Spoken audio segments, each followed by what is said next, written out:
Today we're going to talk about logarithmic functions, and in order to do that, we need to kind of go back and start with our exponential functions.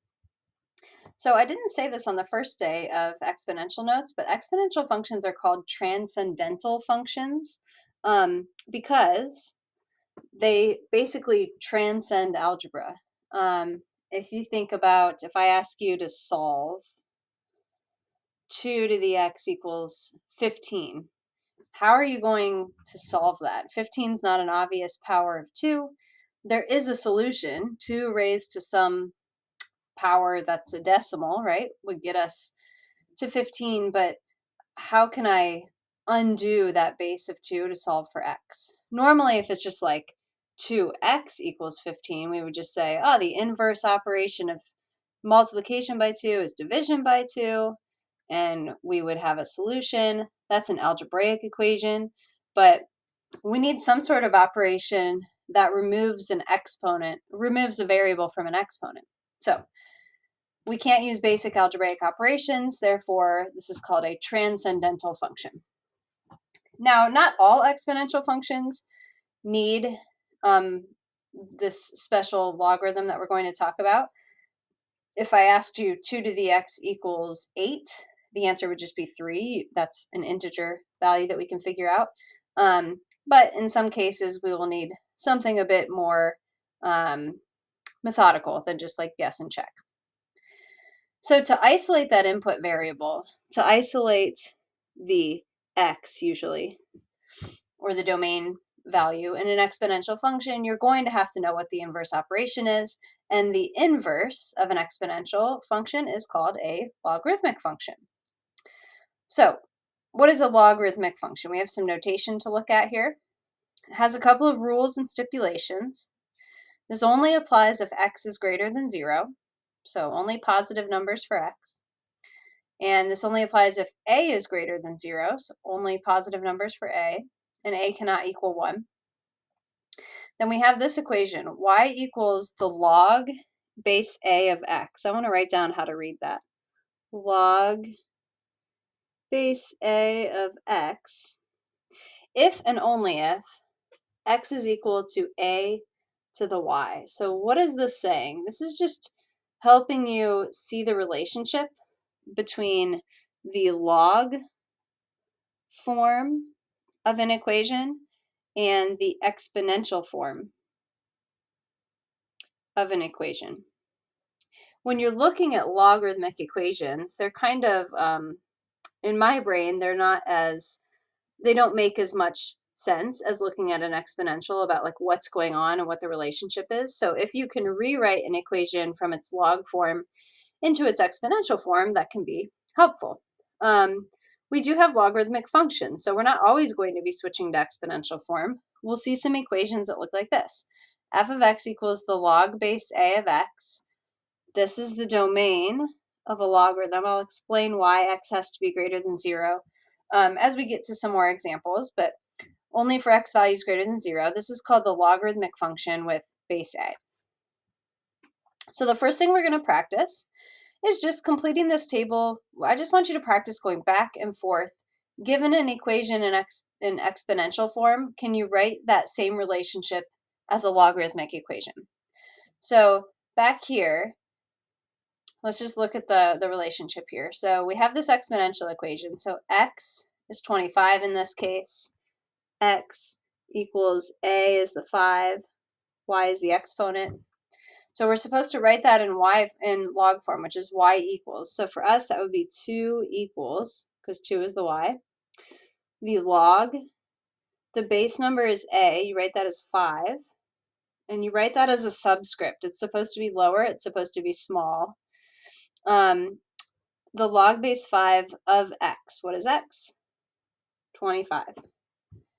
So it's really just about placing things in the right order. 2 is equal to log base 5 of 25. Can we go from log form to exponential form? Again, we're not solving anything. We're just going from one to the other to see how they match up. 4 equals the log base 3 of 81. So remember, this is the base. So in your exponential equation, the base is the number that's being raised to a power. I call the 81 the result. What's the answer to this exponential equation? It's 81. And the number that's all by itself on the non-log side, that's the exponent. So 81 equals 3 to the fourth power.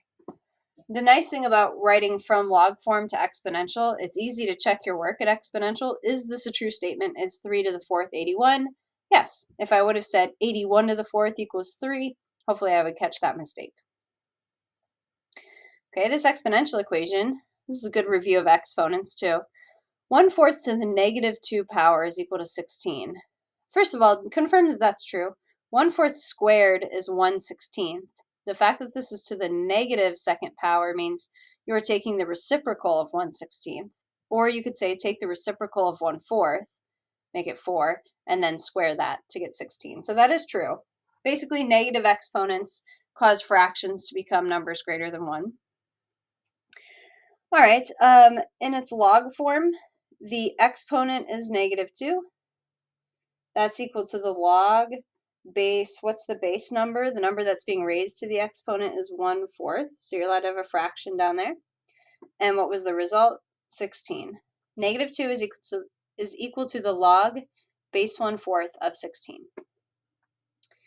And you don't have to have, these first three, I kept having the exponent on its own first. You can flip the order of the equation. The log base 36 of 6 equals 1/2. So what is this saying in its exponential form? 36 to the 1/2 power is equal to the result, which is 6. Is that true? Yeah, 36 to the 1/2 is like square root of 36, right? Square root of 36 is equal to 6. So we're good there. What about this last one? Notice there's no subscript right here. We're missing this little subscript. So a missing base, that wasn't a mistake. That was not a typo. A missing base equals base 10. It's called the common logarithm.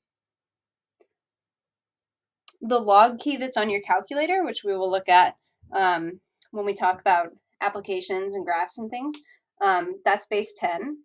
So really this is saying 3 equals the log base 10 of 1,000. So this common logarithm, how do we write that as an exponential? So again, we need to know that the base number is 10. We're raising 10 to the third power, and the result we're supposed to get is 1,000. And if you didn't know this trick, this is handy. The power that you raise 10 to comes out to the number of zeros that you're going to have when you expand it out. So if I did 10 to the 6th, that's 1 million, because 1 million has 6 zeros, right? 10 squared, 100. 100 has 2 zeros. So nice little trick there. Makes it easy if you're going backwards. Just count the zeros, and that's your power of 10.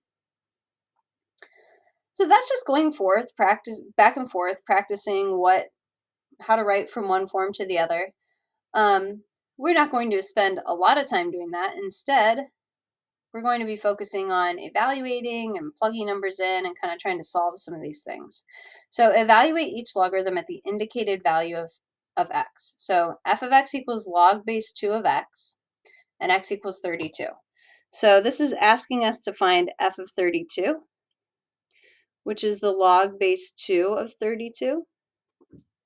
And remember, this is asking you 2 to what power equals 32. So this f of 32 here, remember, this is the answer here is the exponent. All right, so what power do we raise 2 to get 32? The answer is 5. 2 to the 5th equals 32. What about this next one? F of x equals the log base 3 of x, and x equals 1. So we want to find f of 1, which means find the log base 3 of 1. So off to the side here, that's saying 3 to what power is equal to 1? How can you raise a number to a power and get 1? We've used this property before, simplifying a little bit. but because we've been with polynomials so much, we haven't had a ton of exponential expressions to simplify. So remember, it's when you raise any number to the power of 0, assuming that base is not 0, that gives you an answer of 1. Why is that, by the way? 3 squared, here's an example. 3 squared over 3 squared is equal to 1, right? Use your exponent rules on this. When we divide an exponent of the same base, a number with the same base, and it has exponents, we subtract the exponents. So 3 to the 0 equals 1. Okay, so anyway, the answer is 0. Logarithms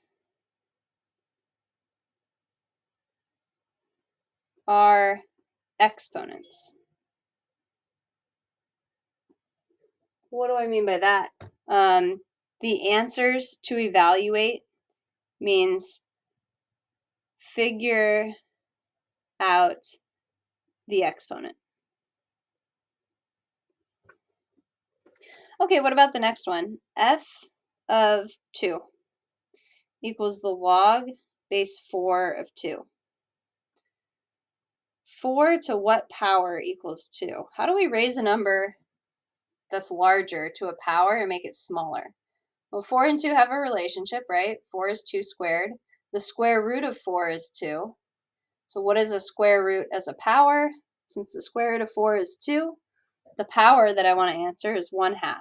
4 to the 1/2 is equal to 2. F of 1/49th.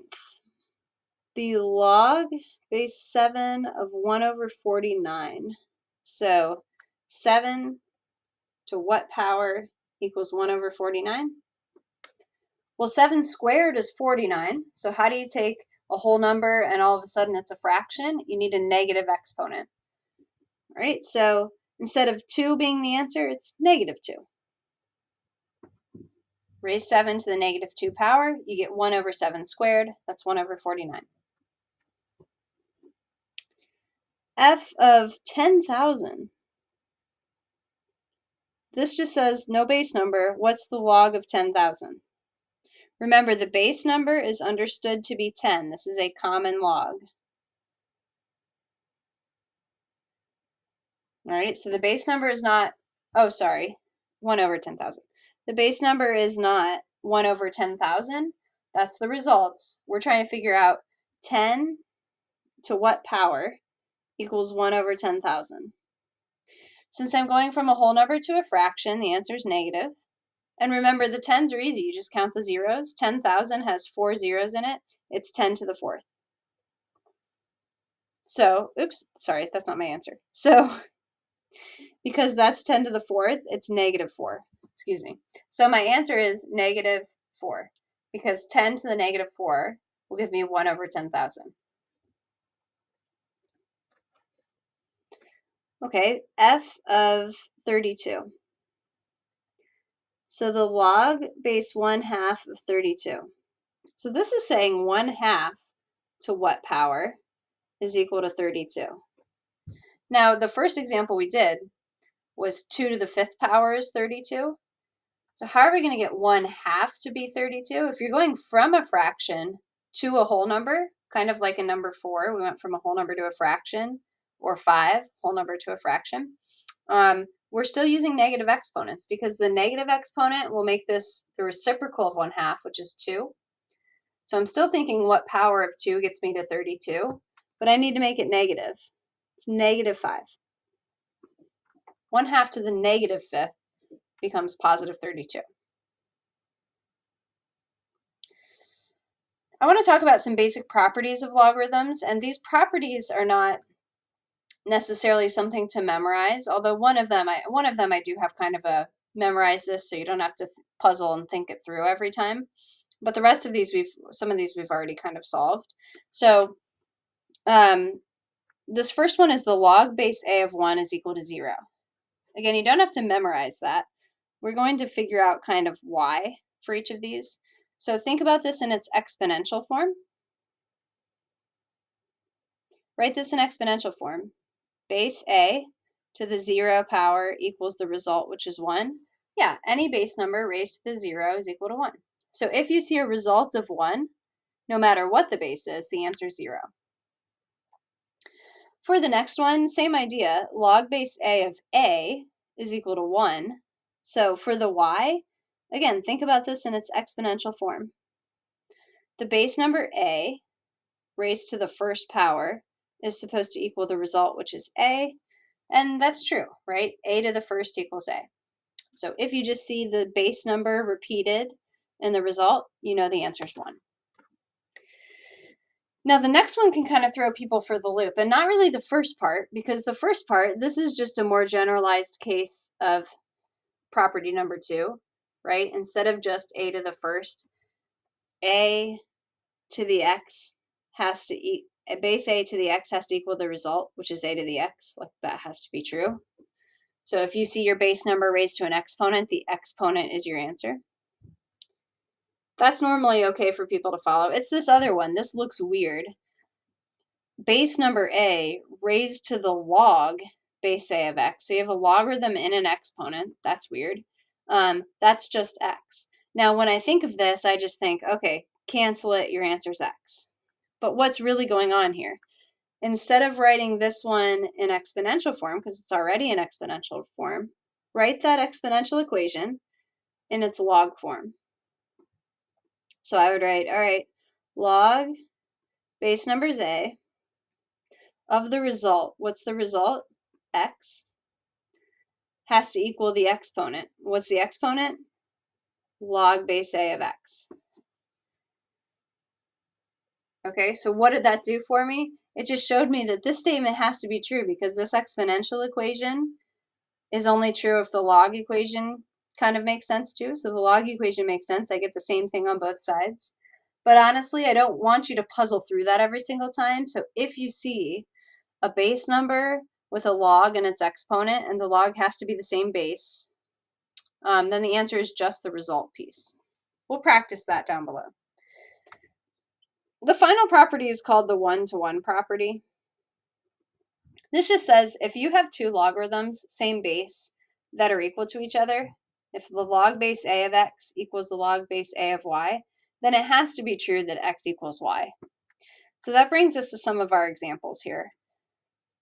Solve for x. So for this first equation, if the log base 2 of x equals the log base 2 of y, then x has to equal y. Or if I change this and say, okay, example 7.5. I want to come up with another example here. If I say the log base 5 of x equals the log base 5 of 392, then x equals 392. No math involved, that's just the answer. Okay, what about number 8? This is the log base e. Remember our irrational number e? As long as it's bigger than 0, that can be your base. The log base e of e to the 5th. So this is property number 3, right? E to the what equals e to the 5th. The power has to be 5. This is also property number 3, the second part of it. 3 raised to the log base 3 of 14. What's it supposed to equal? It says it's supposed to equal x. X is just the, let me erase some of my circling here. X is just the number in the result position of the logarithm. So when I'm doing these in my brain, I'm just kind of like, cancel. A logarithm and an exponent is an inverse operation. Cancels out. It's equal to 14. You don't want to have to keep rearranging it every time and figure out what the answer is. If you were to rearrange it, though, you would say, like, okay, we had 3 log base 3 of 14 equals something. Call it y or something. So then your equation would be the log base 3 of the result, which is y, is equal to the exponent log base 3 of 14. And then you would say one-to-one property, y has to be 14. That's my answer. Okay, I would rather that you just cancel and like memorize that one property. That's really the one that I would like you to memorize instead of really racking your brain over. If you want to study it further, you can. Log base 5 of 5. That's property number 2. 5 to what power equals 5? The answer is 1. Radical 2 to what power equals 1? It does not matter what the base number is, so long as it's not 0. Can't have logs with base 0. Any number raised to the 0 power is 1. That's property number 1. And finally, property number 3 again, log base x of x to the 8th is equal to 8.